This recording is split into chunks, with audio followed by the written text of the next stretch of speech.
defensively. It looked like to me. How did you feel? What turned? I don't know if we turned it up. I'll be honest. I thought we just were pretty sound defensively. We didn't. Be real tired. To me, it looked like it was two tired teams playing majority of the game, and I know we are, and I'm sure that OU is as well.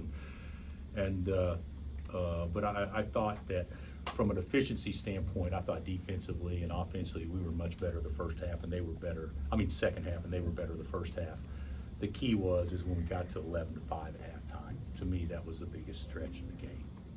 What was important in doing those last few possessions so well? Last few? In the first half.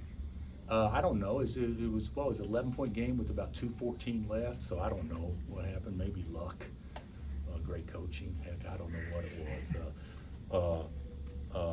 But we got stops, and we were fortunate when we did. And then we made a couple of shots, and of course we shot it miserably the first half. But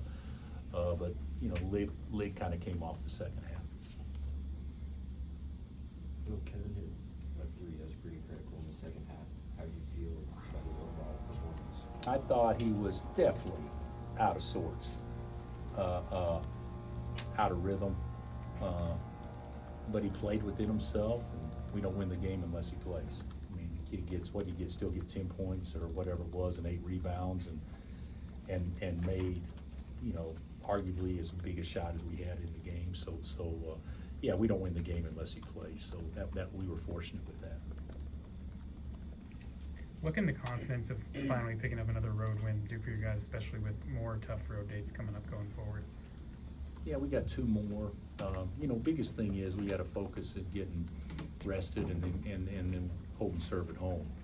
And then I got a feeling when we go on a road the last 2 games that we'll be a turned-up team. So especially with who we're playing. So yeah, but it was good that we got one today. They've been really hard to come by for us in league play. Bill, what did you change defensively, if anything, at halftime to kind of limit the 3-ball and all that? We changed ball screen coverage some. We hadn't practiced it. We just kind of drew it up at halftime, and they actually did a good job. Yeah, but that's all we did. That's all we did, just change ball screen coverage. In new situations, how much does it help that you have guys like Kevin and DeJuan who've been around you? And Hunter and Juan. And Johnny's really bright too. So we made a pretty significant change that was, really not that subtle. It's pretty significant, and the guys didn't screw it up. Most times it'd be hard to remember, all 5 guys all the time. But for the most part, they did a good job. But we didn't sub much the second half, which made it easier. DeJuan took some threes. Did you tell him to take those? They were going under the screen. You know what? He was 1 for 4. And I think he made his last one. I think he was 0 for 3. But that's what he does. So many people, including coaches, fan base, friends, whatever, tell Juan what he needs to be doing. Juan needs to not listen to anybody and just trust his instincts. Because he's always won everywhere he's been, and it's best for us when he does look to score. But he's got a better feel for how to play than I have for him on how to play. So I trust the decisions he makes, but I do like it when he shoots it. He's a good shooter. He just doesn't take many. Your 2 road wins in this conference that come here at Oklahoma. You like being back in the state? I did today.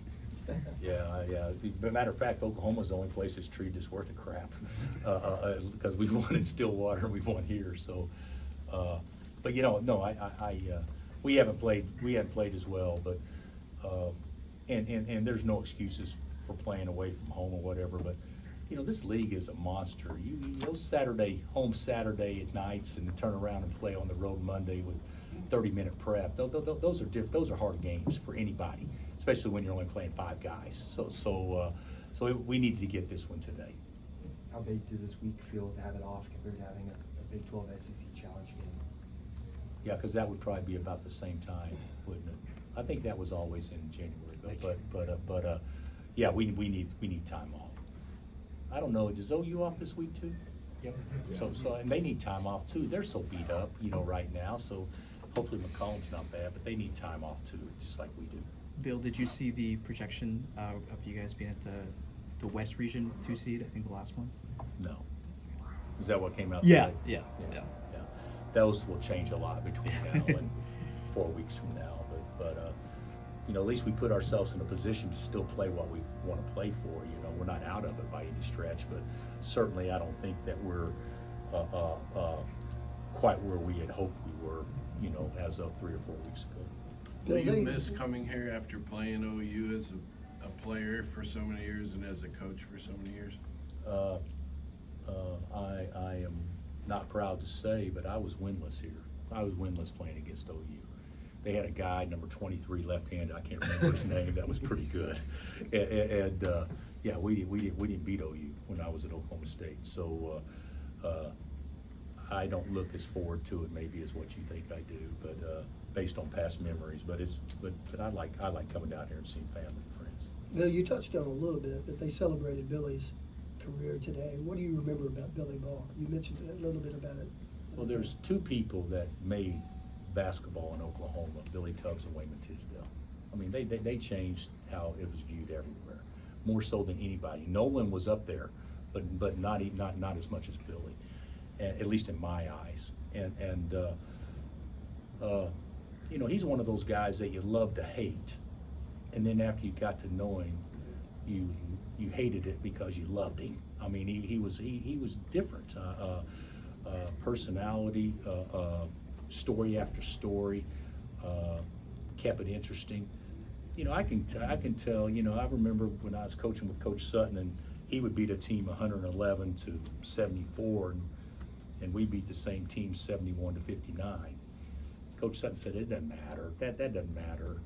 And they asked Billy one time, "What'd you think of the game?" He said, "The first half I thought it was okay. I could stay awake, but first," you know, he would just say stuff like that all the time, just to keep people. He kept it fun, but you know, it's different now. And I'm not saying it's worse, but the best days of college basketball, we had it better than anybody, and we probably didn't realize we did because we had Billy, you had Larry at Kansas, you had Jack at K-State or Lon, you had Norm at Iowa State.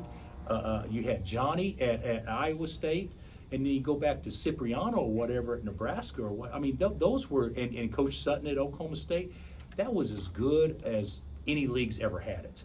And I don't know that we really grasped it at the time because those were those guys made this league great. Anything else? Thanks, Coach. All right.